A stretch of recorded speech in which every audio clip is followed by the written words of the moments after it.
Bismillahirrahmanirrahim. Assalamualaikum warahmatullahi wabarakatuh.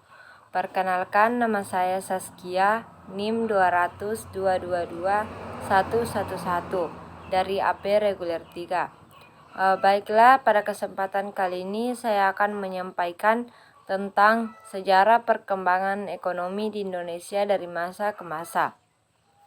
Berbicara tentang sistem ekonomi. Sistem ekonomi itu sering pula disebut dengan istilah orde ekonomi, yang di dalamnya tidak lepas dengan lembaga sosial dan berhubungan dengan kehidupan manusia, misalnya lembaga-lembaga politik, keagamaan, hukum, ekonomi, dan istilah lembaga sering disebut dengan pranata-pranata. Sistem ekonomi secara sederhana dapat diartikan sebagai cara suatu masyarakat mengatur kehidupan ekonominya untuk mencapai kemakmuran. Adapun sistem ekonomi secara luas merupakan organisasi yang terdiri dari sejumlah lembaga atau pranata seperti ekonomi, sosial, politik, dan ide-ide yang saling mempengaruhi satu sama lain, yang ditujukan ke arah pemecahan problem-problem produksi, industri, dan konsumsi, yang merupakan problem dasar setiap perekonomian demi tercapainya kemakmuran masyarakat. Sejarah mencatat Indonesia mengalami beberapa pergantian ekonomi. Perubahan tersebut disesuaikan dengan kebutuhan seperti orientasi pembangunan serta iklim politik. Sistem ekonomi yang berbeda juga menciptakan kondisi yang berbeda. Berikut perkembangan sistem perekonomian Indonesia sejak kemerdekaan sampai saat ini. Yang pertama yaitu ekonomi nasional, yaitu pada tahun 1945 sampai 1959. Pada masa pemerintahan Insinyur Soekarno mengeluarkan dua kebijakan. Dan pada masa itu Indonesia masih disebut sebagai negara miskin. Kebijakan Insinyur Soekarno itu ialah sistem liberal, yaitu sistem yang memberikan kebebasan kepada semua individu untuk menentukan keputusan dalam tindakan ekonomi. Dan yang kedua, sistem sosialis, yaitu sistem yang memberikan kesetaraan terhadap masyarakat dalam kepemilikan atas faktor-faktor produksi. Setelah proklamasi kemerdekaan, salah satu hal yang dilakukan pemerintah Indonesia saat itu melakukan nasionalisasi perusahaan-perusahaan Belanda.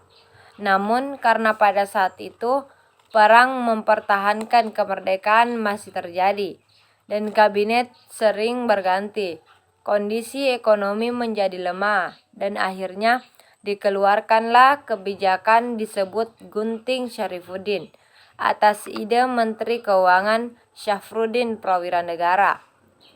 Berdasarkan kebijakan tersebut, uang nica dan uang javase bank dari pecahan Rp5.000 ke atas digunting menjadi dua.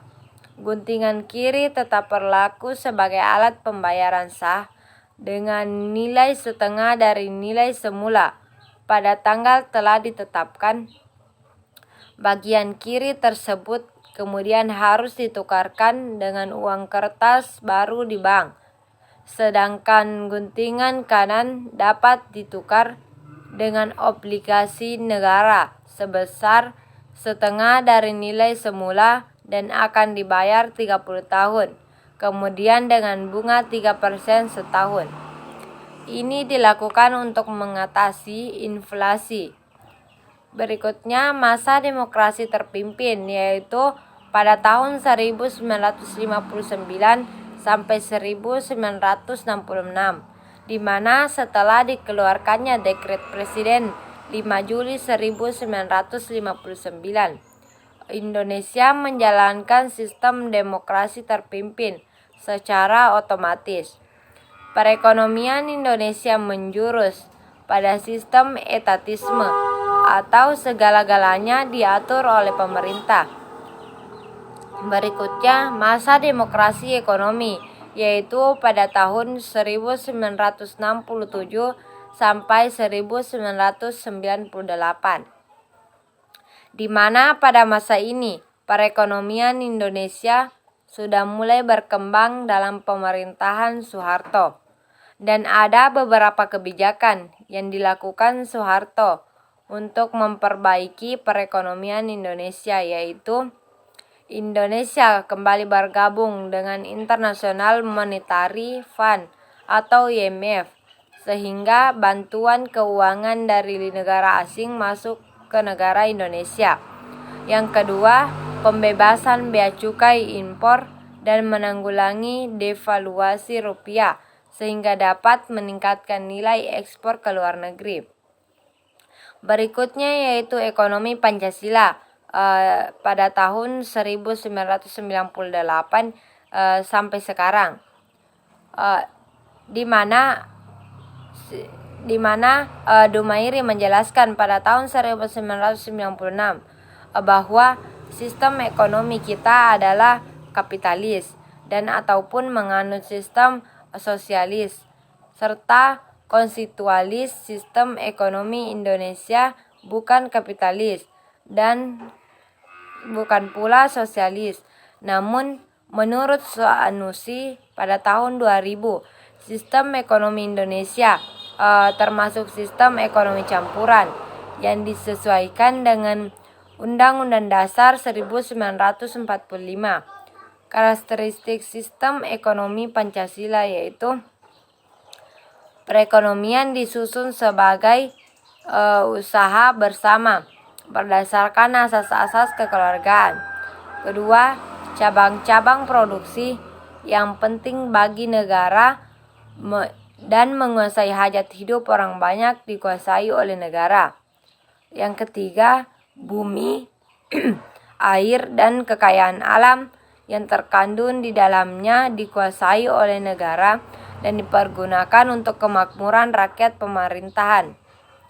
Yang berikutnya, mengawasi kegiatan yang dilakukan oleh swasta agar terhindar dari praktik kecurangan, monopoli yang merugikan, serta mafia perdagangan. Dan bagaimanakah capaian Presiden Jokowi sekarang di bidang perekonomian? Apakah sekarang dalam pemerintahan Jokowi perekonomian telah berjalan lancar? Serta apakah kebijakan yang dilakukan Pak Jokowi untuk meningkatkan perekonomian Indonesia?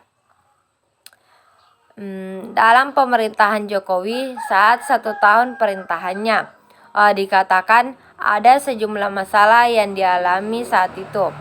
Namun pada saat 5 tahun pemerintahan Jokowi, pertumbuhan ekonomi mentok 5%. Dan ada 2 persoalan utama yang membuat pertumbuhan ekonomi mentok di angka 5%. Yang pertama, belum sejalannya kebijakan ekonomi antara instansi atau mereka terkesan bergerak sendiri-sendiri. Dan persoalan kedua yaitu datang dari melambatnya kinerja ekspor. Baik, itulah sejarah perkembangan Indonesia dari masa ke masa yang dapat saya jelaskan. Dan saya akhiri dengan ucapan wassalamualaikum warahmatullahi wabarakatuh.